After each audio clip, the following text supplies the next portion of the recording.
So just forgive me right from the start for any scattered thoughts. I am currently on vacation. I'm not in my usual setup. I haven't scripted this or organized this the way I would usually do my videos. But I just wanted to share some thoughts, opinions, concerns on the Sharhea Wade and Stevenson Boyce New York Times article. So I'm just kind of off the cuff here, some thoughts. The first thing is, I do not want to rain on anyone's parade and their happiness. Do you? I'm going to use this more as just a think piece, maybe? Okay, maybe not that serious. But on things to consider when dating and starting relationships. I'm not here to talk about what will or won't happen in a relationship. I don't know. But there are some things to consider if you are dating and, in a place to potentially start a new relationship. So basics on the situation is that Sharhea is in like a VP position, master's level educated. I think she has an MBA. And Stevenson works in, I think, cybersecurity, has his associate's degree. So that's one thing that people commented on was like the difference in education and likely income. And honestly, that's something that is really the least of the concern in this situation. I have concerns about just the basic respect and decency on how you meet someone and introduce yourself and the standards that you initially set in any sort of commitment. So the background being that Sharhea and I hope I'm pronouncing her name correctly, that Sharhea and Stevenson met on Hinge, and they had 2 dates set up that Stevenson canceled. So they went ahead and set up a 3rd date, and he called her that day, and she said something like, if you're calling to cancel, you could, stop contacting me, never call me again. And he then offered to or suggested that they meet in a Popeyes parking lot. So from my understanding, he was about to cancel this 3rd date, and when she was like, don't do it, he was like, all right, well then meet me in the parking lot. So if you watch any of my other content on YouTube, then you know that I promote rotational dating and promote and love a good casual first date. But I need to clarify what I mean by casual. Going to get a drink, getting a coffee, taking a walk in the park. But under no circumstances shall we be meeting in the parking lot of anywhere, let alone a Popeyes. And then the man got himself a meal, and the funny part is that it was across the street from KFC. Haha, okay, cool. But he got himself food and didn't get her any food. I'm sorry, what are we doing here? No, this isn't good. And then as their courtship progresses, I think she said that like within the first 2 weeks, she told him, we're gonna be getting married, like you're gonna marry me, and he wasn't so sure. And then within a month, he asked her to be his girlfriend. So they're doing their thing, but she's making it clear that she has set ideas about what they're gonna do. She said to him, "You're gonna move in within 6 months." They went on a vacation to Barbados, and he proposed with the ring that his friend purchased because his friend thought it would be great for them to get engaged.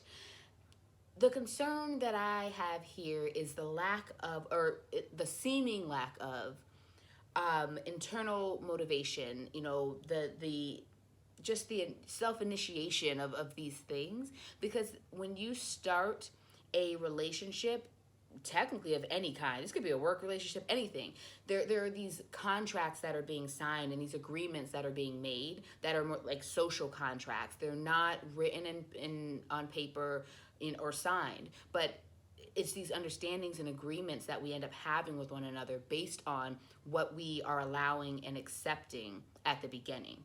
So meeting someone in a Popeyes parking lot for the first date after the first 2 were canceled and he was about to cancel the 3rd, that's a low bar.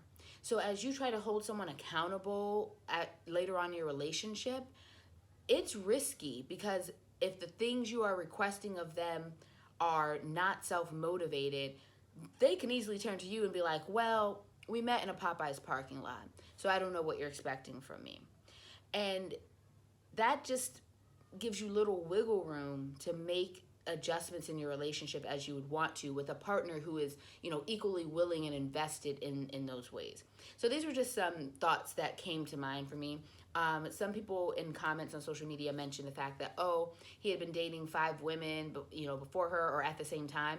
Well, that part's not so concerning, because, they had just met. So he was casually dating other people. If you are dating people, you're being very naive if you think when you meet them, or if you assume that when you meet them, they don't have anybody else they're dating. You didn't know each other. You were not a part of one another's lives before meeting. So that part is all fair and understandable. And in the way the article presented it, he quickly ended things with those 5 other people upon deciding to get serious with her. So the fact that he was dating other people initially, that's called rotational dating, and it's how I recommend you date, so that you can sort and sift and figure out what you want and who works with you and who doesn't, et cetera, et cetera, et cetera.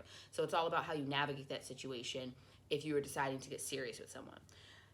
The concerns here are just basic things around, meeting people in parking lots and getting food and eating in front of someone when they don't have food, and this being like, it's seeming like it seems like he wasn't particularly motivated to meet this woman. He was about to cancel a 3rd date. It's not giving excitement and investment. And now she's 34, he's 44, and it mentioned that they have similar values on family and children, so I assume she wants to have kids. So I do wonder how much of her wanting to have kids by a certain time feeds into this. And so one of the I think obvious things here is that she seems to have a lot going for her based on education and her career and all of that, but the therapist in me can't help but wonder about her life experiences and her emotional and mental state in terms of the things that she has experienced that make her who she is. We definitely can't assume that because someone has, good career, education, income, et cetera, that they are in the best mental or emotional state. And this is not me saying that she is not in a good mental or emotional state. This is simply me saying that there are other considerations than what is on paper when it comes to what somebody has or what somebody has going for them. Based on what her priorities are in life and what she is seeking in a relationship, and within, any time frames that she has, then she may be prioritizing, some things over others. So maybe she wants to have her kids or have her companion now, and is okay with the fact that that meant kind of seemingly like pushing someone to, or motivating them into the next steps of the relationship, and accepting this very interesting, lackluster first date. And not just the first date, again, the scenarios around the first date, the canceling twice before, about to cancel a 3rd time, okay, then just meet me in the parking lot while I eat food and, we can chat it up. All of that was obviously worth it to her, for her to have whatever it is she is ultimately seeking in this partnership. So definitely wish them the best.